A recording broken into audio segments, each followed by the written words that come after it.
The poison dragon. Nobody knows for sure which dragons in Minecraft are real, which ones are just legends, and which ones might even have existed in the world long before players first made their way there. Only the Ender Dragon is known to be real, imprisoned in the endgame pocket universe called the End.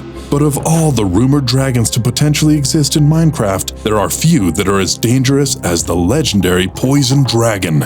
If you've ever spent a lot of time gathering the right ingredients in Minecraft, then you'll know all about the different kinds of poison that you can brew. Some of them can be handy in combat, but others are pretty dangerous in the wrong hands, like those pesky witches who'll attack you by hurling splash potions of poison. But that's not the only way to risk being poisoned while you're out exploring the overworld. Any Minecraft player who has ever gone mining for diamonds will know that cave spiders are some of the most common mobs to find underground, and they can leave a nasty poison effect if they get close enough to bite you. Then there's pufferfish or bees, who can sting you, and even some suspicious stew that can be traded to you by villagers that might not be worth eating. But what about the poison dragon? Is it even real? And how does a dragon become poisonous? Well, let's see if we can find out. First, we need to get to the bottom of whether or not the poison dragon was even real. Did it ever fly around the skies of Minecraft long ago? Was it from somewhere else, like the End, or even the Nether? If we look into the history of Minecraft, maybe we'll find an answer and separate fact from fiction. Sometimes it's all about luck. You might not know where to start looking, but you just have to follow your instincts. And sometimes that can lead you in the right direction to find what you're looking for. And if not, then that just means that you haven't been searching for long enough yet. So try hunting around, talk to villagers, see if they're friendly, and if they've ever heard of the deadly poison dragon. Maybe, just maybe, they'll have some old books you can sift through, and if luck happens to be smiling on you, then perhaps you'll find what you seek within the pages of an ancient tome of lost knowledge. Many countless centuries ago, the world of Minecraft was ruled by dragons. According to the old stories, before the first players ever set foot there, the overworld was teeming with winged beasts. Their power and speed were unmatched by any of the people on the surface. Even other creatures, the various animals and mobs of the world, were no match for the mighty dragons. And if anyone tried to shoot them down, they'd flap their huge wings and unleash fiery breath on the fool that dared fire an arrow their way.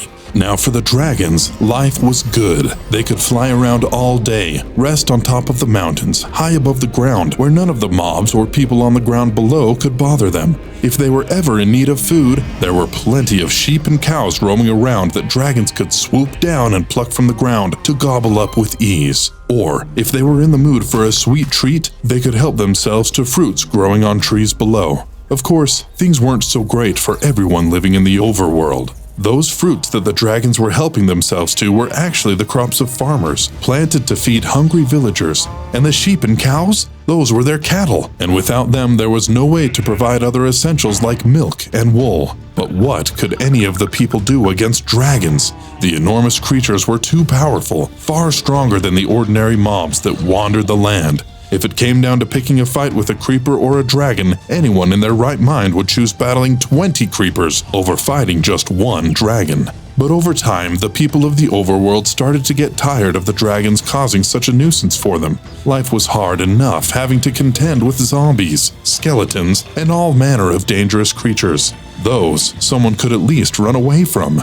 With dragons, though, the biggest problem with them was that they were always there, always up in the sky somewhere, and fast enough to swoop down to the ground at a moment's notice. But mounting an attack against the dragons? That wasn't a good idea at all. One village had tried it long ago.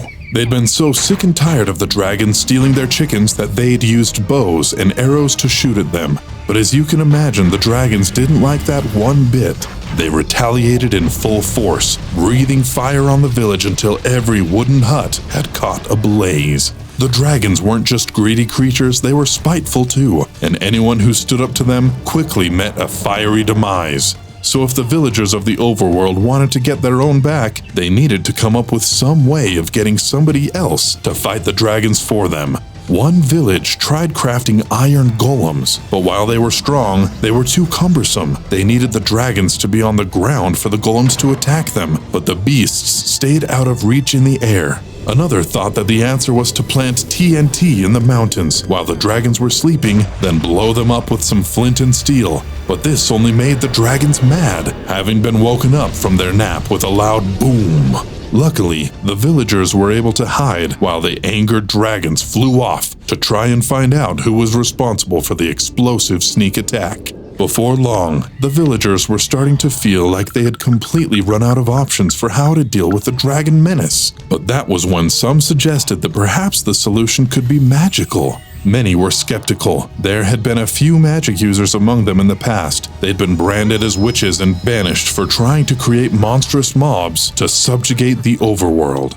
But, with their options limited, the villagers were forced to seek out the witches. The villagers soon found one of the witches hiding out in the wilderness. The witch proposed that the villagers construct a portal to a place beyond their world. It was called the End. In this time, there was no ender dragon, enderman, or any other creature living there. A mystery we too shall solve. No creatures, that is, except for one. A bizarre monster that looked like a three-headed skeleton floating a few feet above the ground. According to the witch, this being was known as the Wither, and if anyone could best the dragons, it was him. So the villagers listened to the instructions of the witch, following a map that led them to a frame deep underground. The witch taught them how to gather strange objects called Eyes of Ender, placing 12 of them around the frame to create the portal.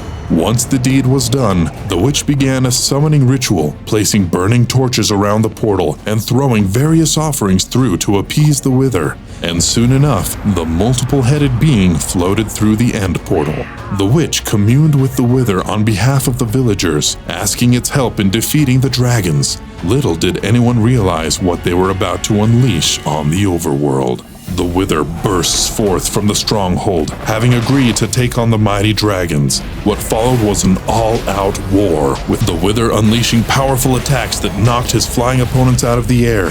The dragons were caught off guard. They'd never encountered such a strange and powerful creature before, and not being used to being challenged by such an adversary, it didn't take long for the first few to fall. But strangely, after a number of dragons, the Wither seemed to retreat. Most dragons assumed this was done out of cowardice, that their new three-headed enemy had realized fighting them was only going to end in a fiery disaster, though not one of them was aware how truly nefarious the Wither was. With one of the dragons that they had brought down to ground level, the Wither started to perform an unusual experiment, the likes of which nobody in the overworld had ever seen. They commanded the witch to gather very specific ingredients from the dimensions, and then used a cauldron, brewing stand, water, blaze powder, and an empty water bottle. The Wither instructed the witch to brew vial upon vial of poison. They needed a lot, more than just a few bottles, so the villagers went off to gather more ingredients for the witch to brew. Before long, not only had the witch now learned to make poisons for herself, but she'd also concocted plenty for the Wither's dastardly plans. Through the witch, the Wither ordered the villagers to clear a space and dig a hole deep enough to trap their captured dragon in. The villagers got to work, digging as quickly as they could, partly because they wanted the dragon problem to be solved, but also in part because they found themselves just as afraid of the Wither as the dragons. It took many long days of hard, back-breaking labor. Meanwhile, the Wither continued to battle the dragons, although the floating phantom could only take down one flying beast at a time after a tough battle. But that was soon going to change. The hole had finally been dug, cleared, and ready for the captured dragon to be pushed inside. It roared as it found itself trapped in the ground, too badly injured by the Wither to fly to freedom, and things were only going to get worse from there. At the Wither's command, the witch began pouring her many vials of deadly poison over the dragon. It howled in pain as the poison splashed over its scales. It wasn't enough to kill the dragon, but still it certainly wasn't pleasant. She poured and poured, emptying every bottle out until there was poison filling the hole in the ground. The dragon was completely submerged in what now looked like a whole lake filled with poison. The Wither then fed the dragon honey, curing it internally, while its body absorbed the poison from outside. They spent the next few days doing this, keeping the dragon still bathing in all that nasty poison until it had been tamed. They had successfully created their very own poison dragon. The beast had regained its strength and suddenly flew out of the poisonous pool that had transformed it, bowing before the Wither. The creature would now do as its new master told it, following its commands. And why had he done this? Well, it was all well and good for the Wither to take down one dragon at a time, but now he had his very own, and it would be the perfect weapon to use against the others, as dragons were especially weak to poison. The poison dragon took to the sky to continue the fight against its former brethren. The Wither would watch from afar or scout for places other dragons were hiding. Once it found a dragon not too far away, it would command the poison dragon to spray the other dragon with poison. Sure enough, when the poison dragon opened its mouth, it was no longer able to breathe a streak of fire. Instead, poisonous fluid spewed out, coating the other dragon. It stopped their wings from working properly and blinded them when it got caught in their eyes. It was so potent and toxic that it caused them to tumble back down from the sky, landing on the ground on the overworld and falling for good. The poison dragon roared loudly and flew through the sky, looking for its next target. And so, with their scaly friend as their new ultimate weapon, the Wither started to hunt down all of the remaining dragons. Things weren't looking good for the dragons at all. The Wither was crafty, making their poison dragon hide high among the clouds so that the other dragons couldn't clearly tell if it was one of their own approaching or their deadly foe. By the time they were caught under a downpour of poison raining on them from above, it was already too late. The poison dragon acted as a flying battleship for the Wither, fighting every dragon it would come across. If a dragon had managed to spot the poison dragon coming, it would try its best to get away. But whenever that happened, the poison dragon would give chase, flying after it as fast as it could. It didn't need to catch its target, just get close enough to use its poison attack on them. Its attack would weaken it and slow the target until it was taken down. The fighting lasted for months, taking its toll on the overworld. Some of the poison caused mountains to break apart, leaving the dragons with even fewer places to hide. Of course, on the ground below, villagers had to watch their heads and take shelter. Being outside while the poison dragon flew overhead wasn't a good idea. Some of them thought they should protest, tell the Wither that they'd gone too far, but they were afraid that the creature from the end would turn their deadly poison dragon on them. The dragons had finally been all but bested by the deadly poison dragon.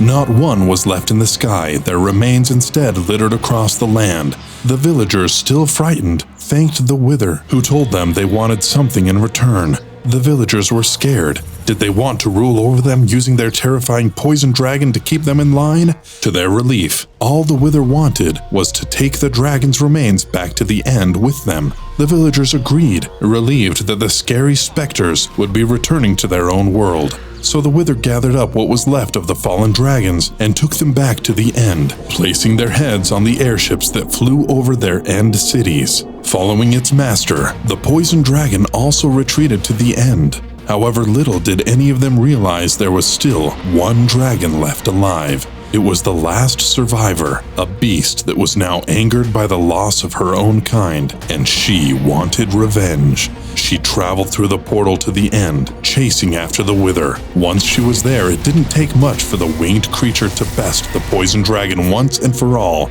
Seeing their creation fall to this challenger caused the Wither to surrender to this intruder in their realm, and rather than return, she took her place as their new ruler instead of going back to the overworld. After all, every one of her own kind was gone.